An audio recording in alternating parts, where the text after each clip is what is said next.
আরজিকর কলেজে ঘটে যাওয়া দুর্ঘটনা, এই দুর্ঘটনা মর্মান্তিক আমরা সবাই জানি। আর এই ঘটনা শোনার পরেও যারা এখনো চুপ করে আছে, কোনো প্রতিবাদ করছে না, তাদের টনক সেদিনই নড়বে যেদিন তাদের বাড়ির মেয়ের সঙ্গে এরকম ঘটনা ঘটবে। সে যাই হোক, সেসব না হয় বাদই দিলাম। Moumita Debnath, second year, doctor হওয়ার স্বপ্ন নিয়ে গেছিল কলেজে। 10 বছরের বেশি সময় লাগে ইন্ডিয়াতে ডক্টর হওয়ার জন্য। আর ওই অমানুষগুলোর কিছুক্ষণ লাগলো ওই মেয়েটার প্রাণ শেষ করে দিতে।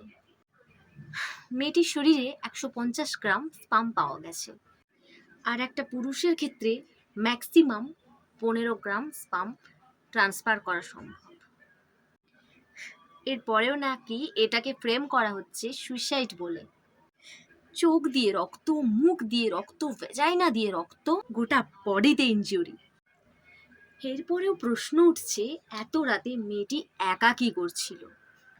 হায় রে সমাজ, কতটা নিকৃষ্ট মনের মানুষ! ওহো, মানুষ বলা ভুল হলো, এরা তো একটা নরকের কীট। তার থেকেও যদি নিচু কিছু হয়ে থাকে, এরা সেটাই। আমার তো মনে হয় এদের নিজের বাড়ির মা বোনেরাই এদের কাছে শেপ নেই, আর বাইরের মেয়ে কি করে থাকবে? We want justice.